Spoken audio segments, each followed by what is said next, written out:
I should have known when my daughter stopped calling me Mom and started calling me Margaret. A subtle shift, but one that carried more weight than any argument we had ever had.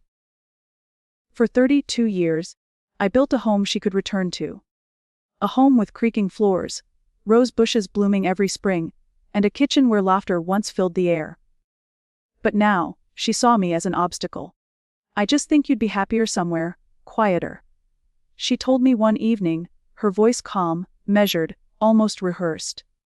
We sat in the dining room, the one she once ran around barefoot in, spilling orange juice on the carpet. "Quieter?" I asked, my fork paused mid-air. She nodded, avoiding my eyes. "Maybe a retirement community. With people your age." That night, long after she'd left, I walked through every room of this house. The photographs, the echoes, the dust and warmth. They all carried my fingerprints. Yet, suddenly, I felt like a stranger in my own home. Days later, her plan became clearer. She had been speaking to realtors behind my back. Whispered calls when she thought I wasn't listening. Emails half deleted on the family computer. My daughter, the same child I had sacrificed promotions, vacations, and a stable marriage for, wanted to push me out like I was old furniture no one wanted anymore. I stayed quiet, observant. She thought she was 2 steps ahead, but I had raised her. Every lie she spoke was carved from a pattern I had seen in her teenage years. One morning, as I watered the roses, I overheard her on the porch with her fiancé. "She'll sign it," my daughter whispered confidently. "She doesn't know what's best for her. Once the house is in my name, we can finally start over." That word finally hit me like a knife. This house wasn't just brick and mortar. It was my life's work. If she wanted a war, she had chosen the wrong opponent. I went inside, poured myself tea, and smiled at the framed deed tucked away in my bedroom drawer. Because what she didn't know was that this house wasn't hers to claim. It was mine. And if she thought she could push me away, she was about to learn how sharp my edges could be. I didn't confront her. Not yet. The key to revenge isn't rage, it's patience. And I had more patience than she could ever imagine. Over the next few weeks, I watched her weave her little web. She began dropping suggestions. At dinner. "Mom, maybe you'd like Arizona. The weather's better for your joints." Or, "You shouldn't have to worry about bills at your age. We'll take care of everything once the house is in our hands." Our hands. The words dripped with entitlement. I let her believe she was in control. I let her bring over glossy brochures of retirement homes with fake, smiling seniors on the covers. I even nodded when she said, "It's time for you to relax." But every night, after she went home, I sat at my desk and pulled out folders, bank records, old tax files, the original deed to the house. I made calls, quiet ones she never overheard. My lawyer, Mr. Bennett, had been a family friend for decades. "She's trying to force you out?" he asked, his voice grave. "She thinks I won't fight back," I answered. "You'll need to be smart," he warned. "I intend to be." I started small. I locked the deed in a safety deposit box at the bank. I updated my will, leaving nothing to her. At least not until she learned the value of loyalty. Meanwhile, she grew bolder. She brought her fiancé over more often, parading him around my home like it already belonged to them. They spoke in low voices, but walls in old houses have ears. "This living room will be perfect for the nursery," he said one evening. My daughter giggled. "And once Mom's out, we can finally knock down that ugly wall." That ugly wall. The one her father and I had painted together before she was born. I clenched my fists, but I smiled politely, playing the role of the aging, clueless mother. Let them laugh, let them plan. Because I was planning too. At the hardware store the next morning, I bought paint, not for the walls, but for the future. Calm seafoam green, my favorite. A color of renewal. In secret, I began packing up certain valuables: jewelry, documents, family photos. All neatly hidden away. She thought she was pushing me out. But piece by piece, I was setting the stage. When the time came, she wouldn't just lose the house she coveted. She would lose her perfect little plan. And the image of me as her helpless mother. I wouldn't raise my voice. I wouldn't scream. I would let the truth crush her. And I would be smiling when it did. It didn't take long before her mask started to slip. The polite suggestions turned into sharp nudges. Mom, you're not safe here alone. What if you fall? What if something happens and no one's around? I looked her dead in the eyes and smiled. Don't worry about me, darling. I've always landed on my feet. That smile must have unnerved her, because she quickly changed tactics. Soon after, I received a letter in the mail.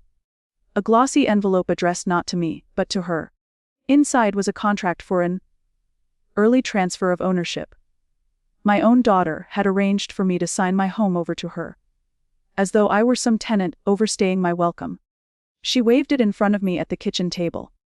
Mom, it's just paperwork. It'll protect you if something happens. I played dumb, squinting at the fine print.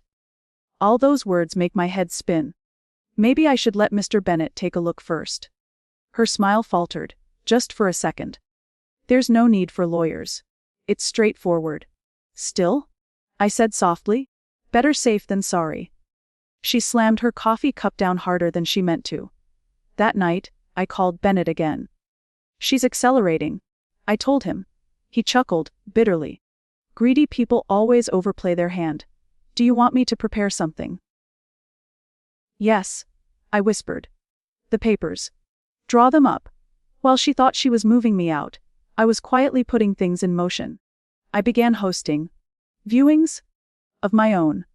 Not for her benefit, but for strangers she didn't know about.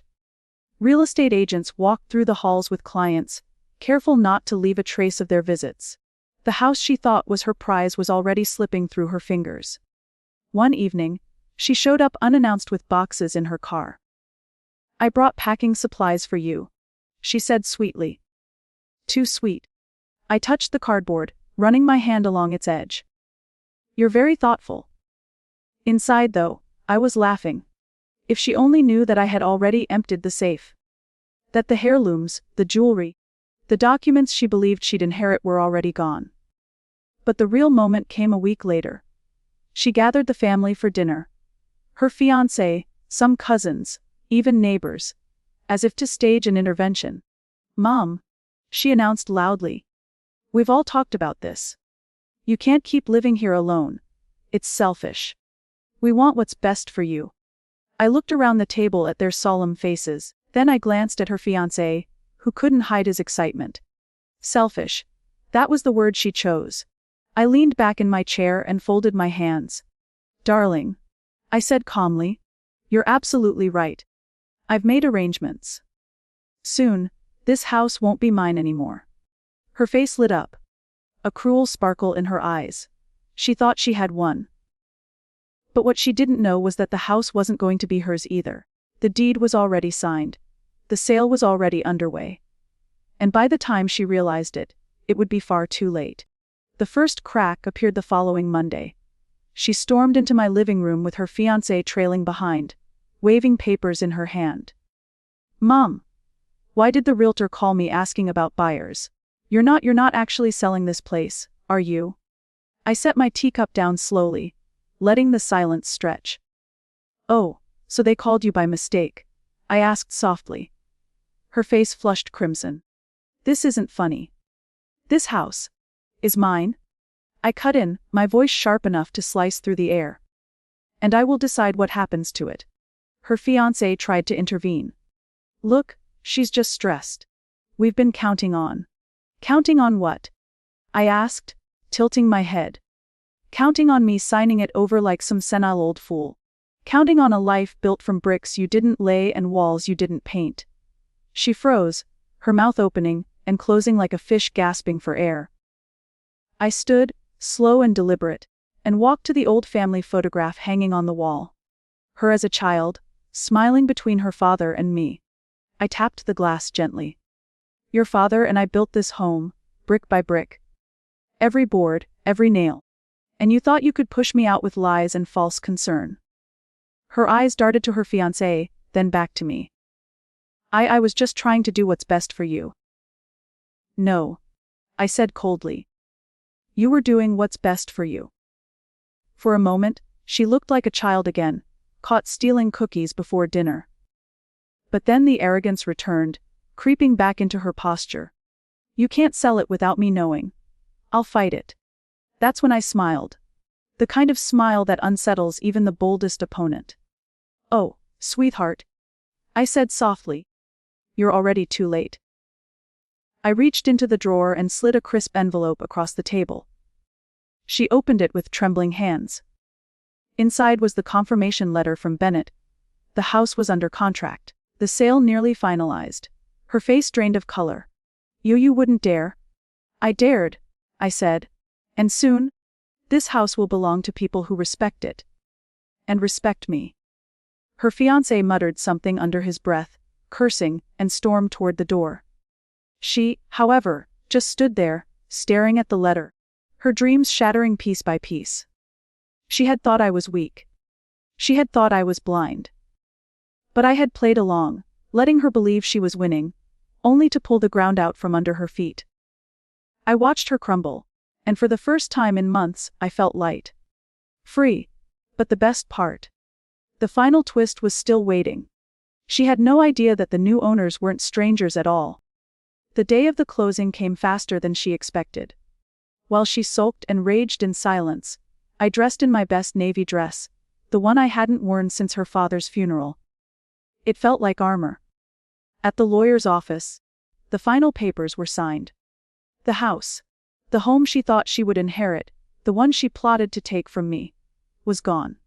But not to strangers. That was the sweetest part.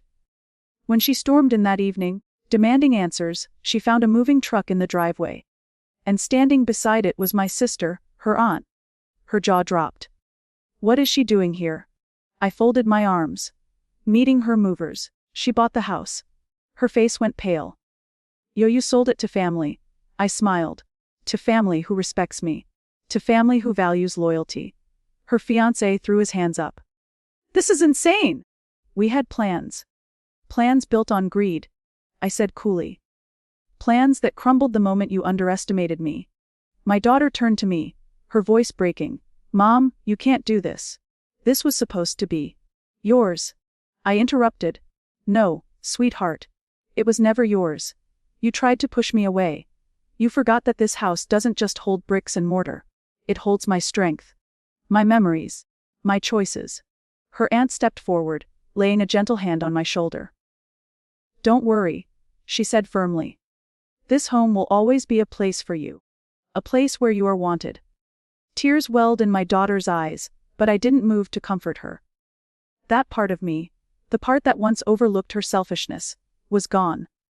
She wanted to push me out. Instead, she lost the very roof she thought would crown her future.